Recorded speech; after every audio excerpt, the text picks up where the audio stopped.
were created for more opportunities for employment and entrepreneurship. The economy got a new vigor. The fruits of development started reaching the people at scale. The country got a new sense of purpose and hope. Naturally, the people blessed the government with a bigger mandate.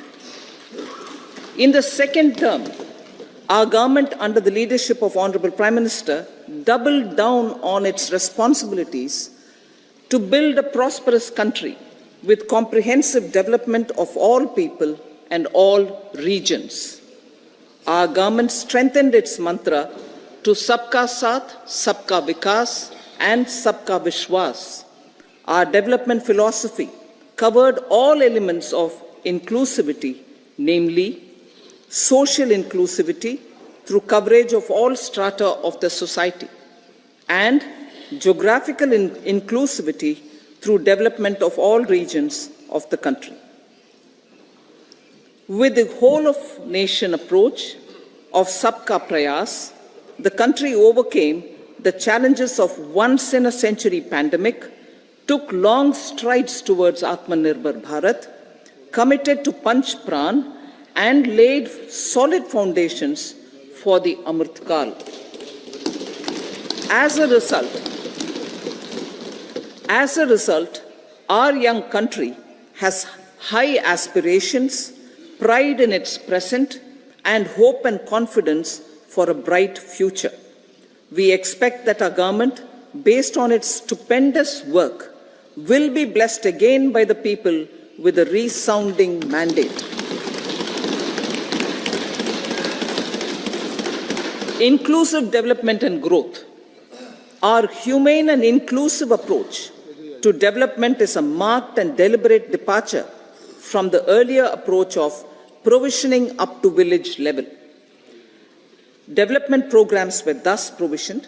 In the last 10 years, however, have targeted each and every household and individual through housing for all, Har Ghar Jal, electricity for all, cooking gas for all, bank accounts and financial services for all in record time.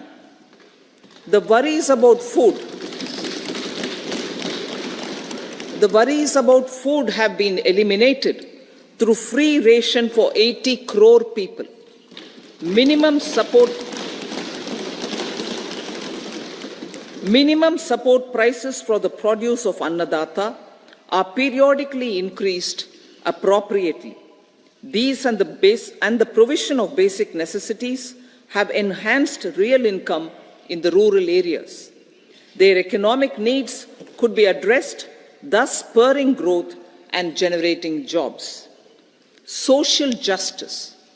Our government is working with an approach to development that is all-round, all-pervasive, and all-inclusive. Sarvangin, Sarvasparshi, or Sarvasamaveshi.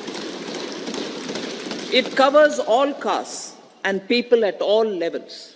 We are working to make India a Vikasit Bharat by 2047. For achieving that goal, we need to improve people's capability and empower them. Previously, social justice was mostly a political slogan. For our government, social justice is an effective and necessary governance model. The saturation approach of covering all eligible people is the true and comprehensive achievement of social justice. This is secularism in action, reduces corruption, and prevents nepotism, prevents Bhai Bhatijawad.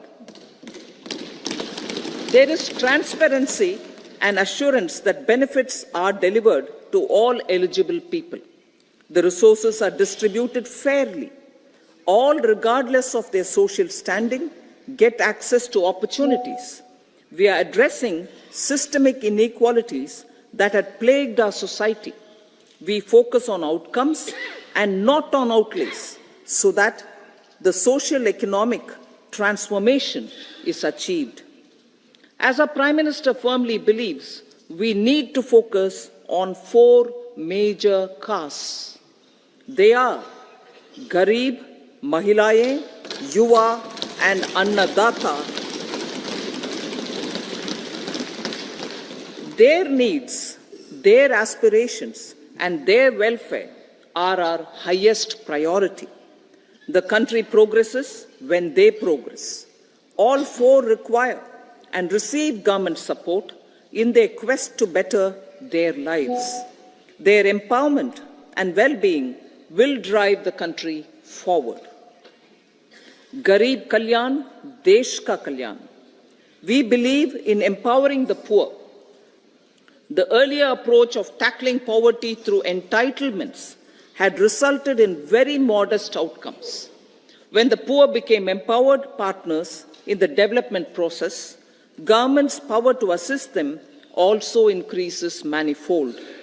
With the pursuit of Sabka Saath, in these 10 years, the government has assisted 25 crore people to get freedom from multi-dimensional poverty.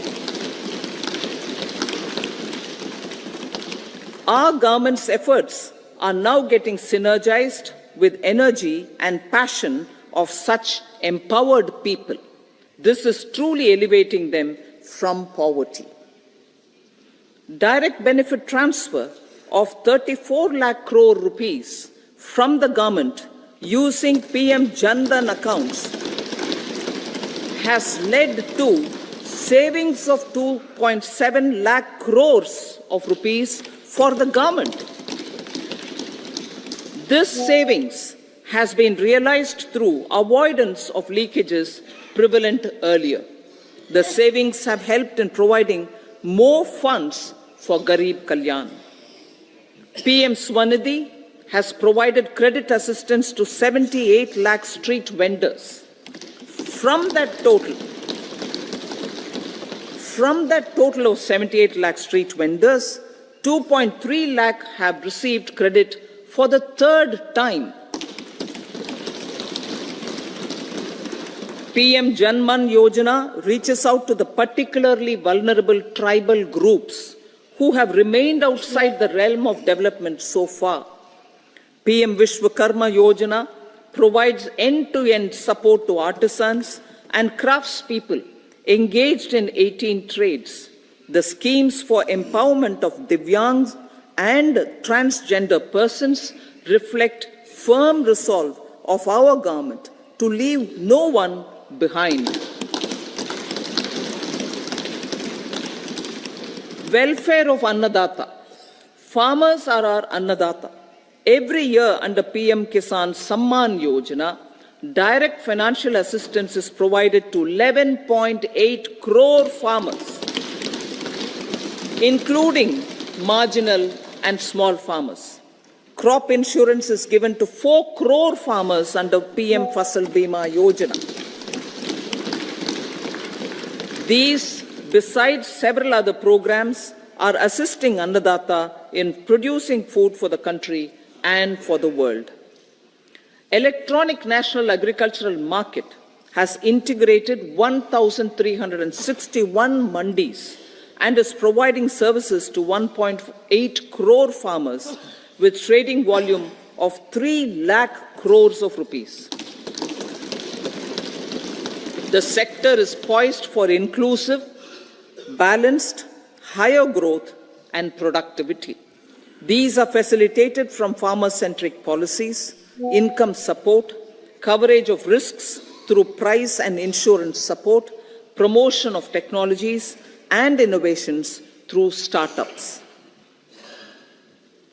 Empowering the Amrit PD, the Yuva. Our prosperity depends on adequately equipping and empowering the youth. The National Education Policy 2020 is ushering the transformational reforms. PM Schools for Rising India, PM Shri, are delivering quality teaching and nurturing holistic and well-rounded individuals. The Skill India mission has trained 1.4 crore youth. upskilled and reskilled 54 lakh youth, and established 3,000 new ITIs.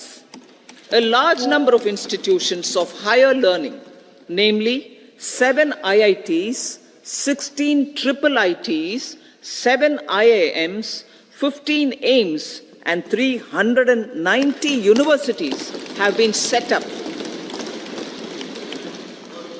PM Mudra Yojana has sanctioned 43 crore loans aggregating to 22.5 lakh crores of rupees for entrepreneurial aspirations of our youth. Besides that, Fund of Funds, Startup India, and Startup Credit Guarantee schemes are assisting our youth. They are also becoming Rozgar Data. The country is proud of our youth scaling new heights in sports. The highest ever medal tally in Asian Games and Asian Para Games in 2023 reflects a high confidence level.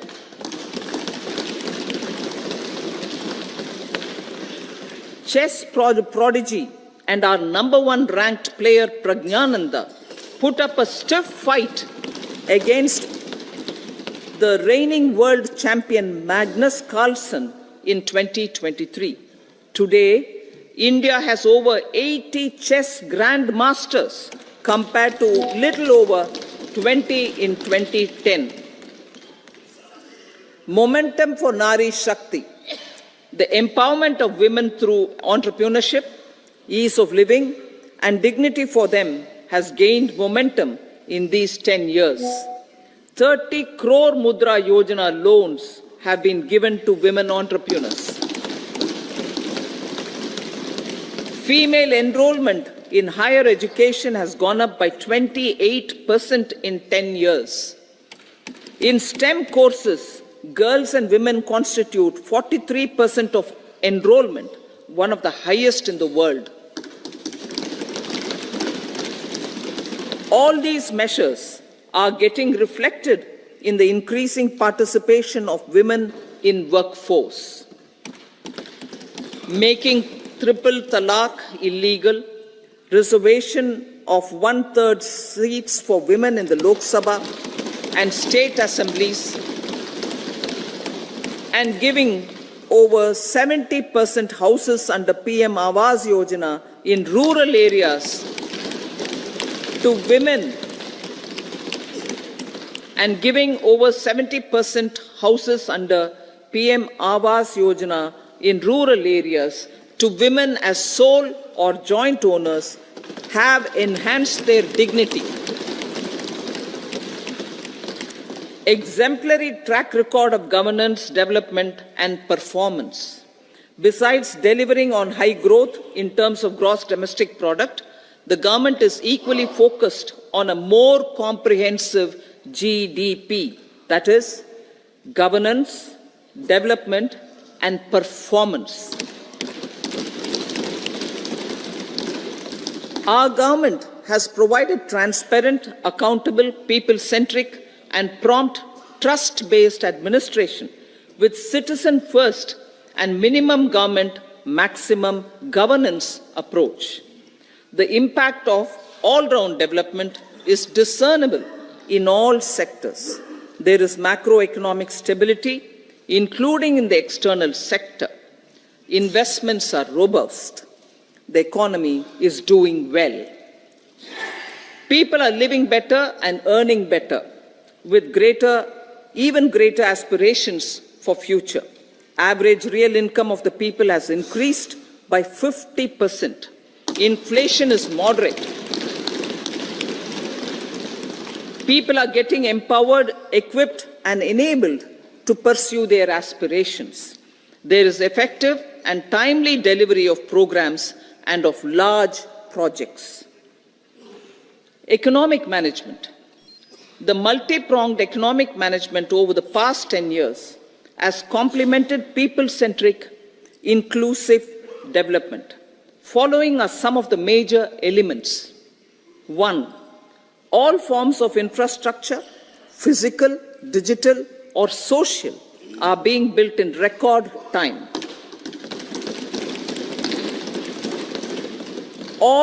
Number two, all parts of the country are becoming active participants in economic growth.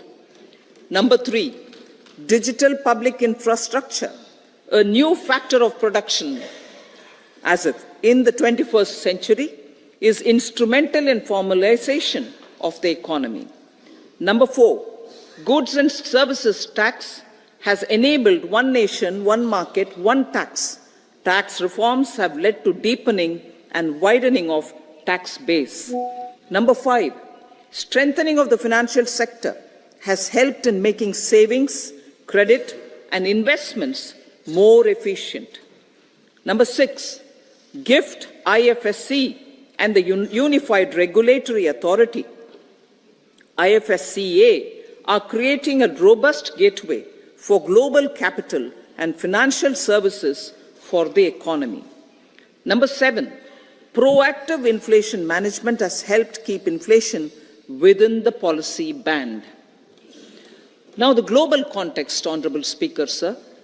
Geopolitically, global affairs are becoming more complex and challenging with wars and conflicts. Globalization is being redefined with reshoring and friendshoring, disruption and fragmentation of supply chains, and competition for critical minerals and technologies. A new world order is emerging after the COVID pandemic. India assumed the G20 presidency during very difficult times for the world.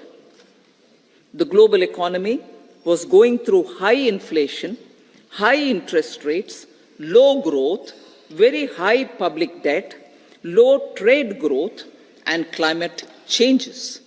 The pandemic has led to a crisis of food, fertilizer, fuel, and finances for the world, while India successfully navigated its way.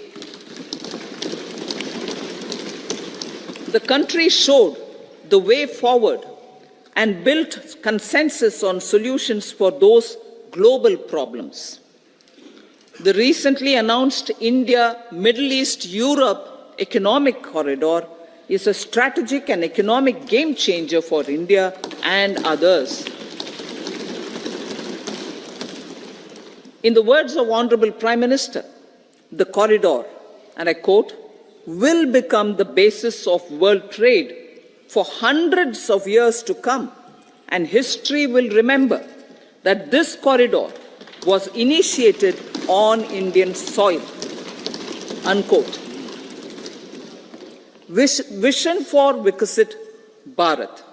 Our vision for Vikasit Bharat is that of prosperous Bharat in harmony with nature, with modern infrastructure, and providing opportunities for all citizens and all regions to reach their potential.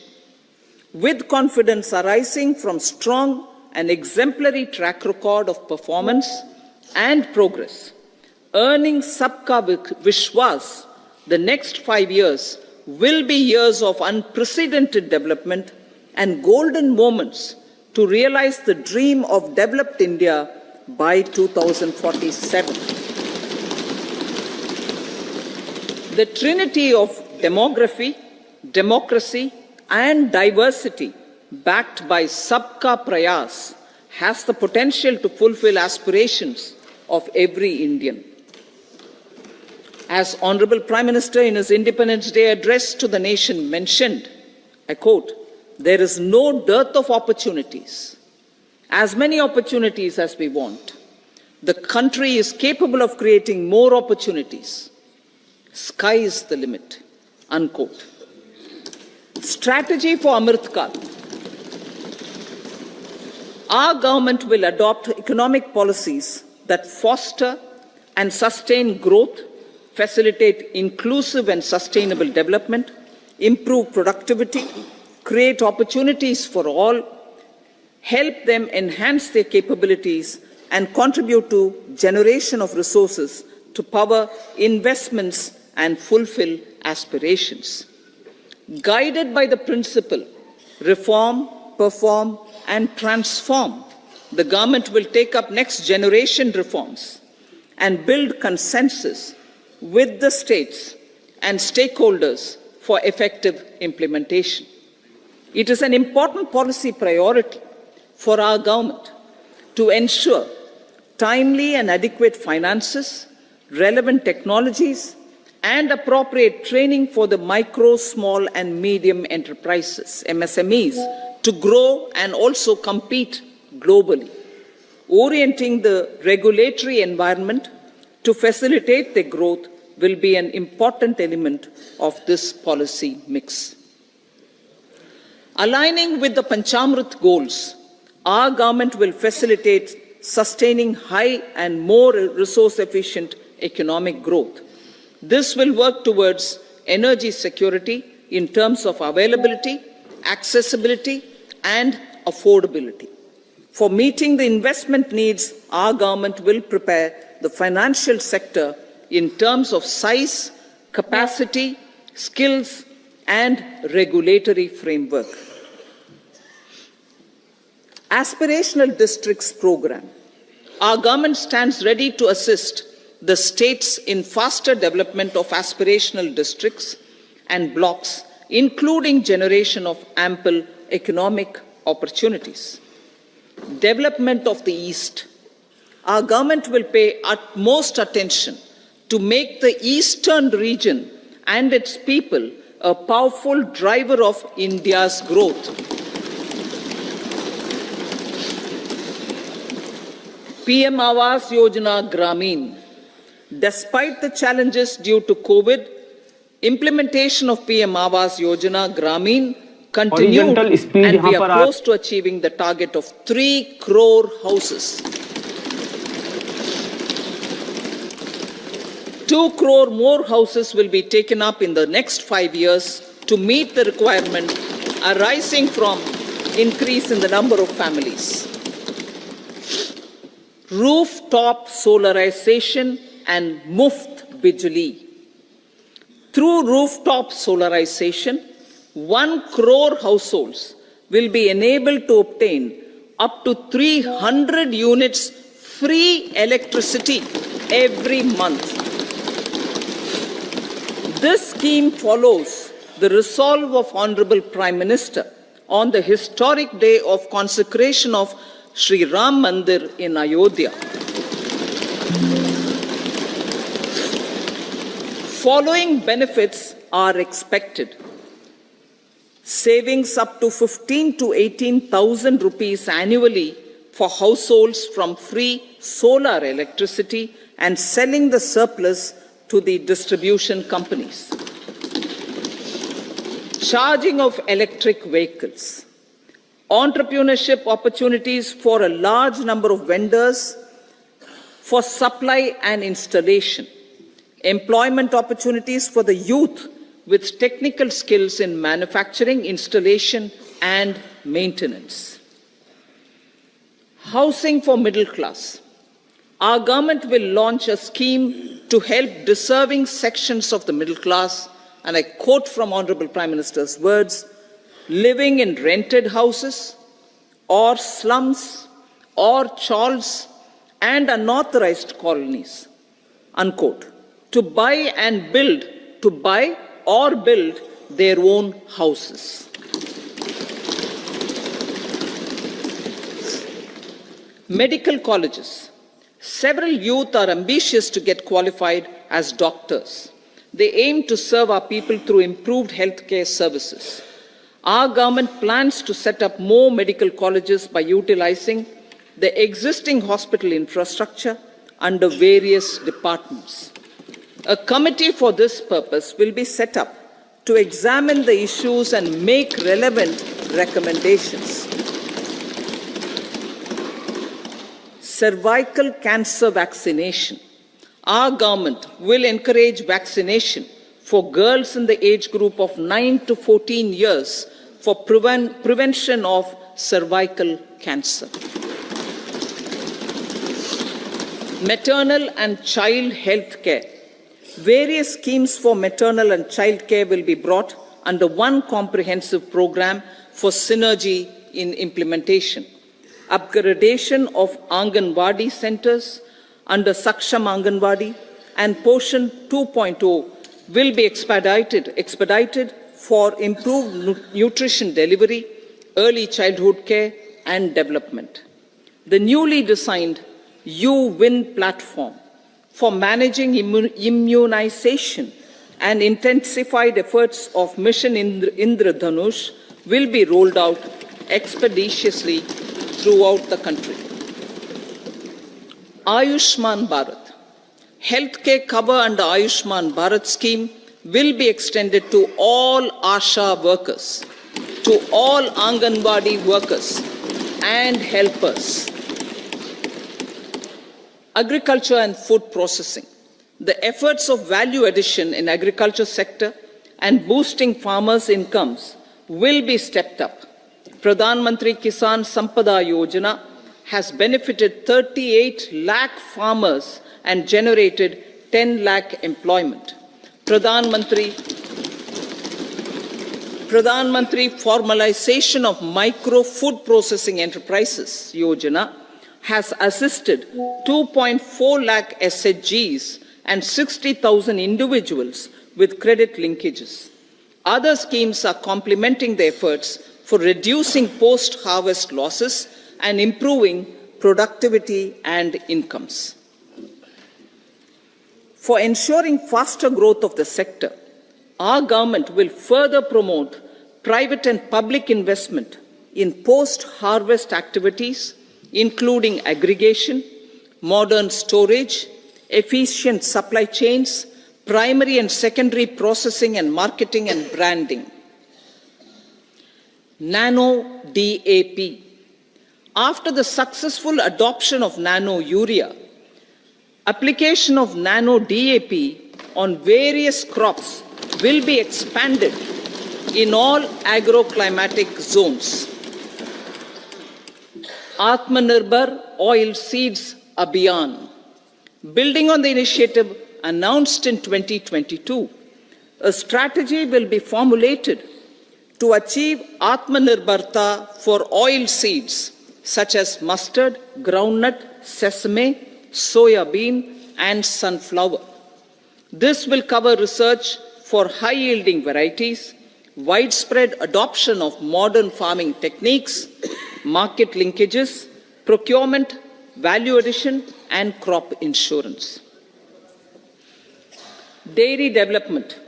A comprehensive program for supporting dairy farmers will be formulated. Efforts are already on to control foot and mouth disease. India is the world's largest milk producer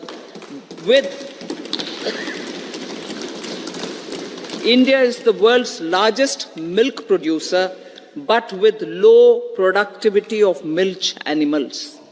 The program will be built on the success of existing schemes such as Rashtriya Gokul Mission, National Livestock Mission, and infrastructure development funds for dairy processing and animal husbandry. Matsya Sampada. It was a government which set up a separate department for fisheries, realizing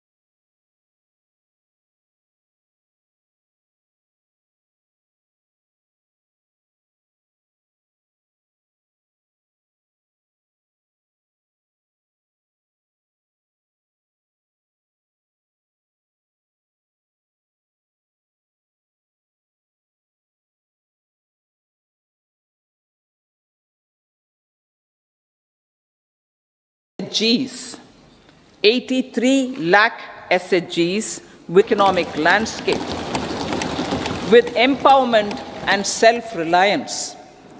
Honorable Speaker said, their success has assisted nearly 1 crore women to become Lakpati Didi already.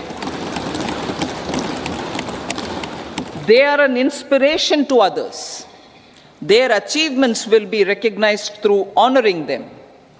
Buoyed by the success, it has been decided to enhance the target for Lakpati Didi from 2 crores to 3 crores.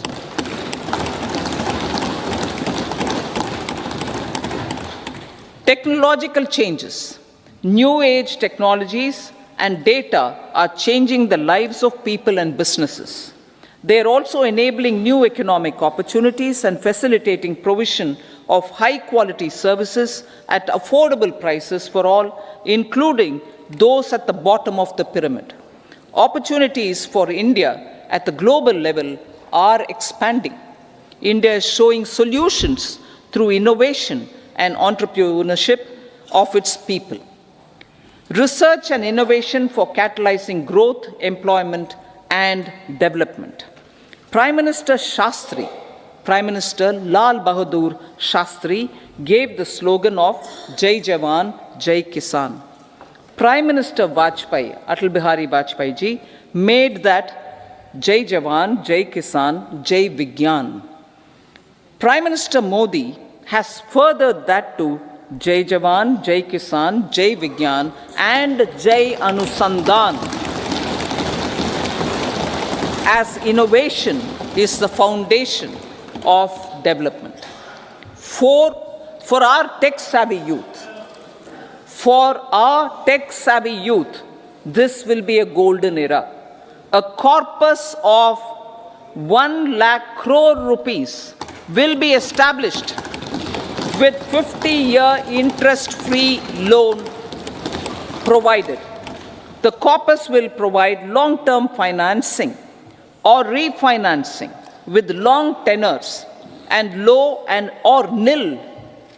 I repeat that sentence. The corpus will provide long-term financing or refinancing with long tenors and low or nil interest rates. This will encourage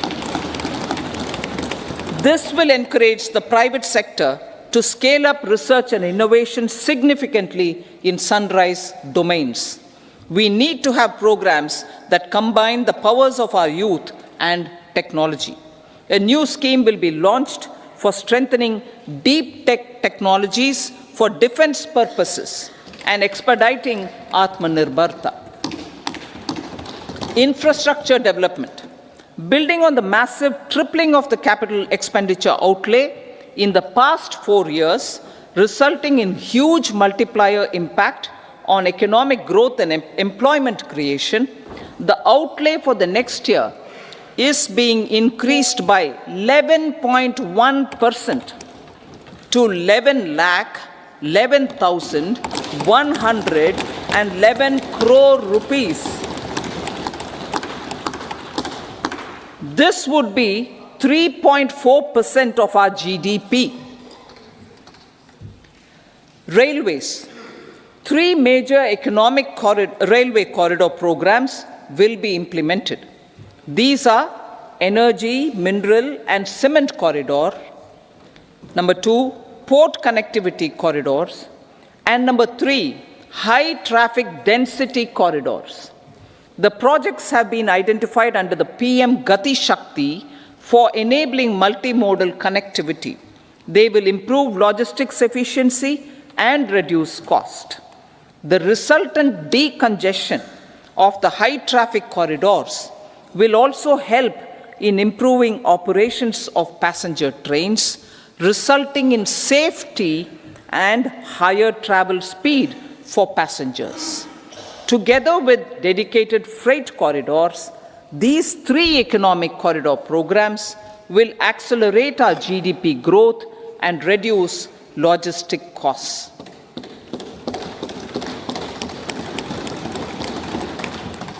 40,000 normal rail bogies will be converted to Vande Bharat standards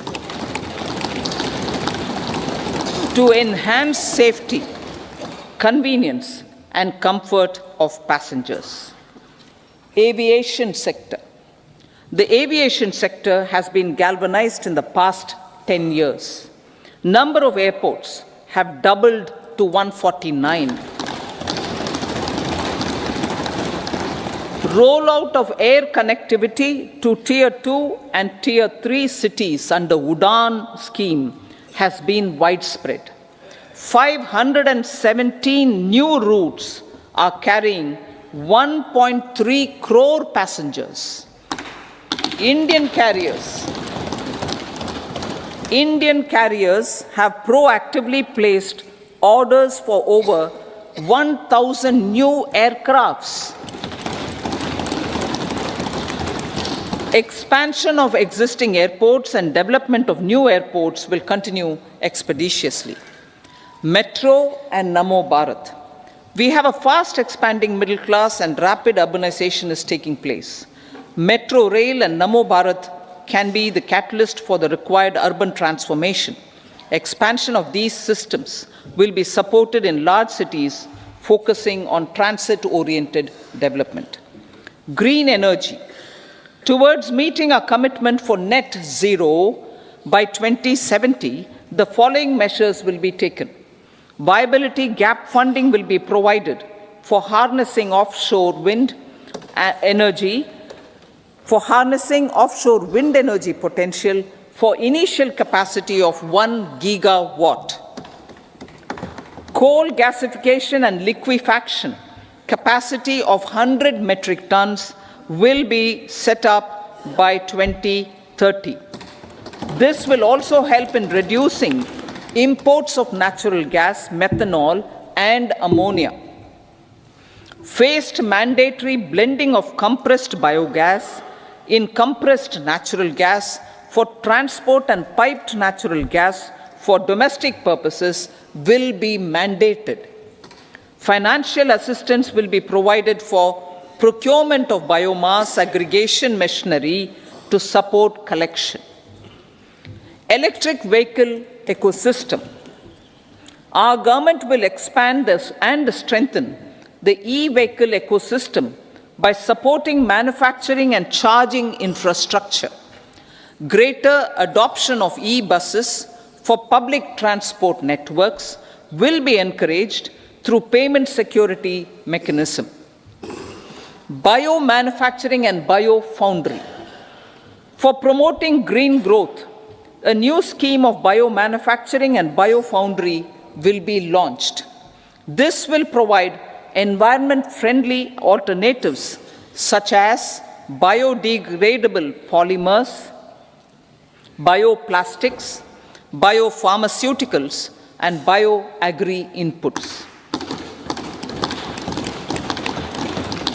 This scheme will also help in transforming today's consumptive manufacturing paradigm to the one based on regenerative principles. Blue Economy 2.0. For promoting climate resilient activities for Blue Economy 2.0, a scheme for restoration and adaptation measures and coastal aquaculture and mariculture with integrated and multi-sectoral approach will be launched. Comprehensive development of tourist centers. The success of organizing G20 meetings in 60 places presented diversity of India to global audience. Our economic strength has made the country an attractive destination for business and conference tourism. Our middle class also now aspires to travel and explore. Tourism, including spiritual tourism, has tremendous opportunities for local entrepreneurship. States will be encouraged to take up comprehensive development of iconic tourist centers, branding and marketing them at global scale. A framework for rating of the centers based on quality of facilities and services will be established. Long-term interest-free loans will be provided to states for financing such development on matching basis. To address the emerging fervor for domestic tourism, Honorable Speaker, sir, projects for port connectivity, tourism infrastructure, and amenities will be taken up on our islands, including Lakshadweep. This will help in generating employment also. Promoting investments. The FDI inflow during 2014 to 23 was $596 billion US, marking a golden era. That is twice the inflow during 2005 to 14.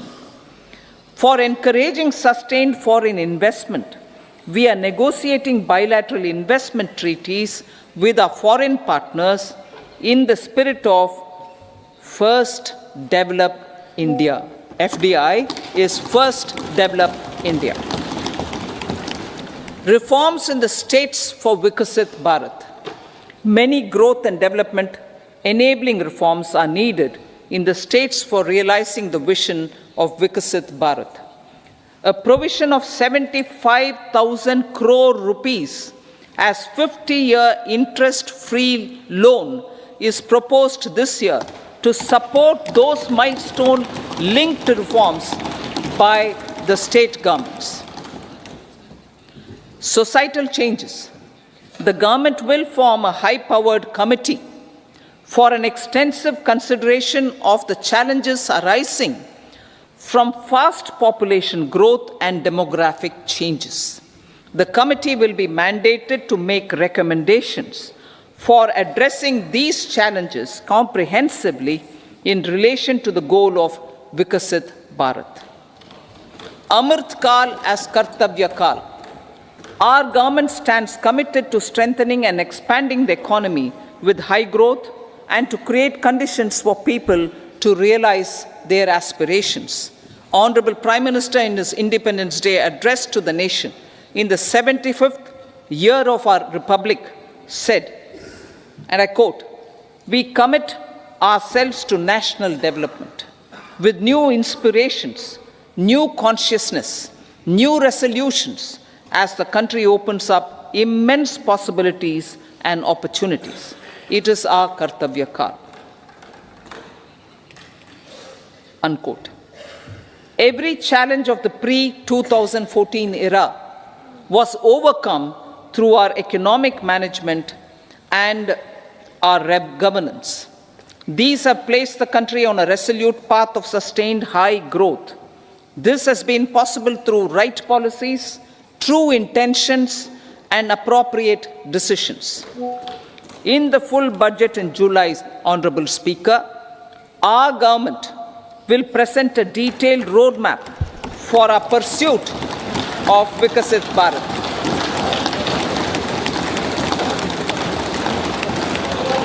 Revised estimates. Revised estimates of 2023-24. The revised estimate of the total receipts other than borrowings is 27.56 lakh crores of rupees, of which the tax receipts are 23.24 lakh crore rupees. The revised estimate of total expenditure is 44.90 lakh crore rupees. The revenue receipts at 30.03 lakh crore rupees are expected to be higher than the budget estimate, reflecting strong growth momentum and formalization in the economy. The revised estimate of the fiscal deficit is 5.8% of GDP, improving on the budget estimate, notwithstanding moderation in the nominal growth estimates. Budget estimates for 2024-25. Coming to the year 2024-25, the total receipts other than borrowings and total expenditure are estimated at 30.80 and 47.66 lakh crore rupees respectively. The tax receipts are estimated at 26.02 lakh crore rupees. The scheme of 50-year interest-free loan for capital expenditure to states will be continued this year with an outlay of 1.3 lakh crore rupees. We continue on the path of fiscal consolidation. As announced in my budget speech of 2021-22 to reduce fiscal deficit below 4.5% by 25-26. The fiscal deficit in 2024-25 is estimated to be 5.1% of GDP, adhering to that path. So the gross and net market borrowings through dated securities during 24-25 are estimated at 14.13 lakh crore rupees and 11.75 lakh crore respectively. Both will be less than that in 23-24. Now that the private investments are happening at scale, the lower borrowings by the central government will facilitate larger availability of credit for the private sector. Vote on account.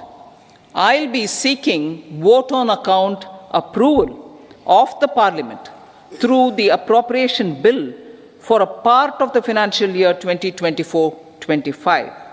I will now move to Part B. Honourable Speaker, sir, over the last 10 years, the direct tax collections have more than trebled and the return filers swelled 2.4 times. I would like to assure the taxpayers that their contributions have been used wisely for the development of the country and welfare of its people. I appreciate the taxpayers for their continued support. The government has reduced and rationalized tax rates. Under the new tax scheme, there is now no tax liability for taxpayers with income up to 7 lakh rupees, up from 2.2 lakh rupees in the financial year 2013-14.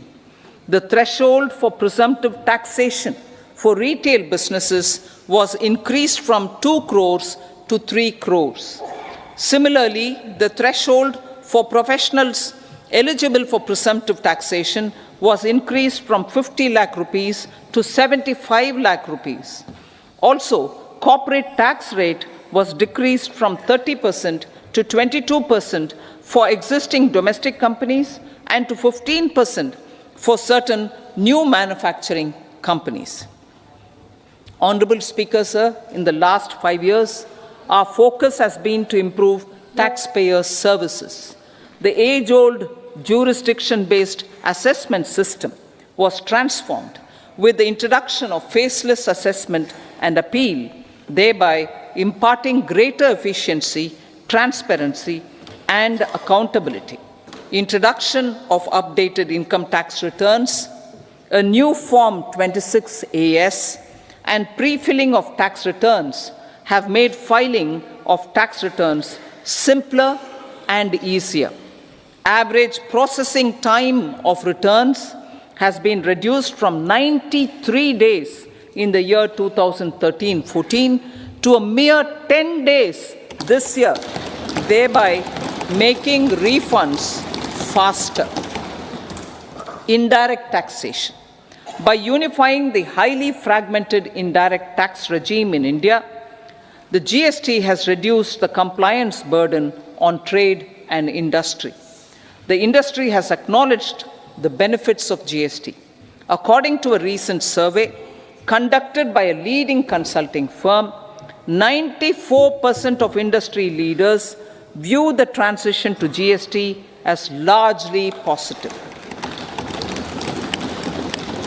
According to 80% of the respondents, it has led to supply chain optimization, as elimination of tax arbitrage and octroi has resulted in disbanding of checkposts at the state and city boundaries. At the same time, tax base of GST more than doubled, and the average monthly gross GST collection has almost doubled to 1.66 lakh crores this year. States too have benefited. States' SGST revenue, including compensation released to states in the post-GST period of 2017-18 to 2022-23, has achieved a buoyancy of 1.22. In contrast, the tax buoyancy of state revenues from subsumed taxes in the pre-GST 4-year period of 2012-13 to 2015-16 was a mere 0.72. The biggest beneficiaries are consumers, as reduction in logistic cost and taxes have brought down prices of most goods and services. We have taken a number of steps in customs to facilitate international trade. As a result, the import release time declined by 47% to 71 hours at inland container depots, by 28% to 44 hours at air cargo complexes, and by 27% to 85 hours at seaports over the last 4 years since 2019, when the national time release studies were first started. Tax proposals. As for tax proposals, in keeping with the convention, I do not propose to make any changes relating to taxation and propose to retain the same tax rates for direct and indirect taxes, including import duties. However, certain tax benefits to startups and investments made by sovereign wealth or pension funds, as also tax exemption on certain income of some IFSC units, are expiring on 31/3/2024. To provide continuity in taxation, I propose to extend the date to 31/3/2025. Moreover, in line with our government's vision to improve ease of living and ease of doing business, I wish to make an announcement to improve taxpayers' services. There are a large number of petty, non-verified, non-reconciled, or disputed direct tax demands, many of them dating as far back as 1962, which continue to remain on the books, causing anxiety to honest taxpayers and hindering refunds of subsequent years. Honorable Speaker, sir, I propose to withdraw such outstanding direct tax demands up to 25,000 rupees pertaining to the period up to financial year 2009-10 and up to 10,000 rupees for financial years 2010-11 to 2014-15. This is expected to benefit about 1 crore taxpayers. 1 crore taxpayers would benefit out of this. Economy then and now. In 2014, when our government assumed the reins, the responsibility to mend the economy step by step and to put the governance systems in order was enormous. The need of the hour was to give hope to the people, to attract investments, and to build support for the much-needed reforms. The government did that successfully, following our strong belief of nation first. The crisis of those years has been overcome, and the economy has been put firmly on a high, sustainable growth path with all-round development. It is now appropriate to look at where we were then. I repeat, it is now appropriate to look at where we were then till 2014 and where we are now, only for the purpose of drawing lessons from the mismanagement of those years.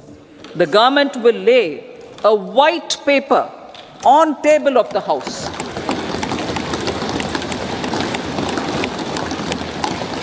The exemplary track record of governance, development and performance, effective delivery and Jan Kalyan has given the government trust, confidence and blessings of the people to realize whatever it takes, the goal of Vikasit Bharat with good intentions, true dedication and hard work in the coming years and decades.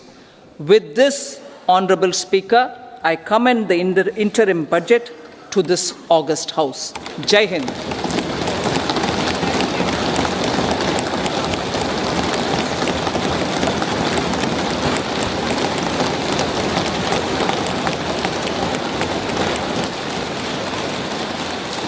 Item number 2, Shrimati Nirmala Sitharaman ji.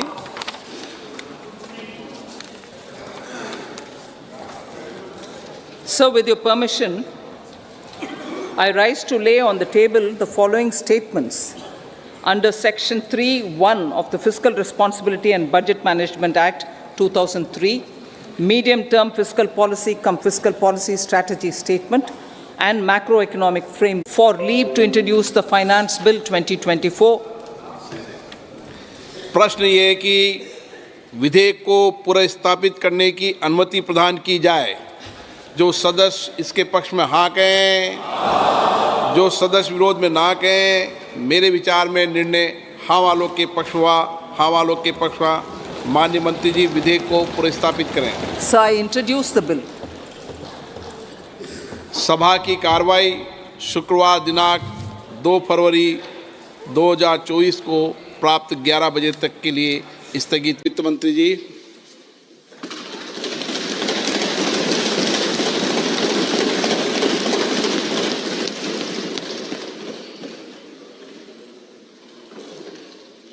Honorable Speaker, I present the interim budget for 24-25.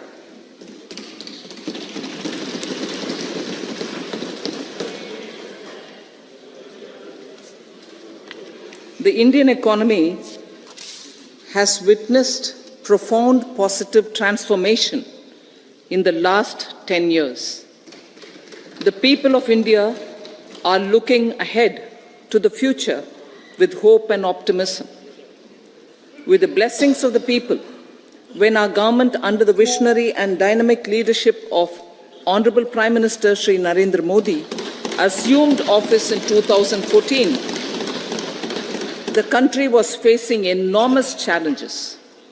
With Sabka Saath, Sabka Vikas as its mantra, the government overcame those challenges in right earnest. Structural reforms were undertaken. Pro-people programs were formulated and implemented promptly. Conditions were created for more opportunities for employment and entrepreneurship. The economy got a new vigor. The fruits of development started reaching the people at scale.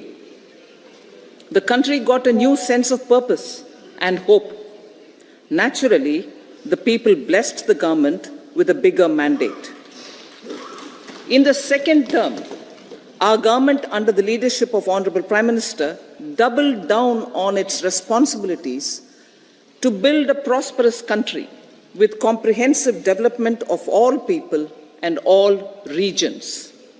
Our government strengthened its mantra to Sabka Saath, Sabka Vikas and Sabka Vishwas.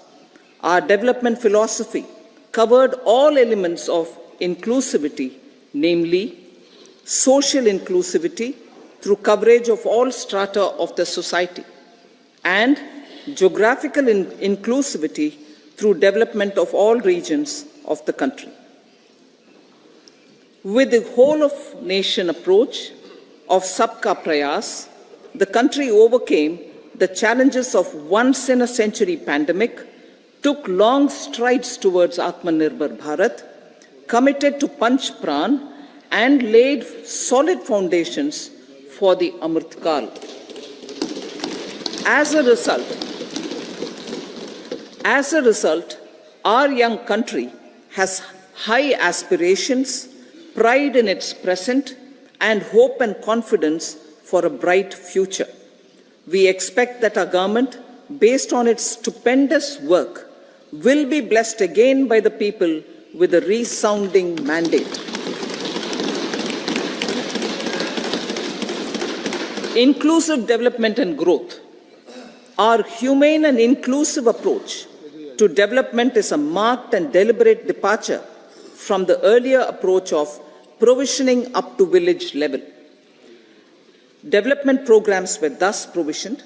In the last 10 years, however, have targeted each and every household and individual through housing for all, Har Ghar Jal, electricity for all, cooking gas for all, bank accounts and financial services for all in record time. The worries about food have been eliminated through free ration for 80 crore people. Minimum support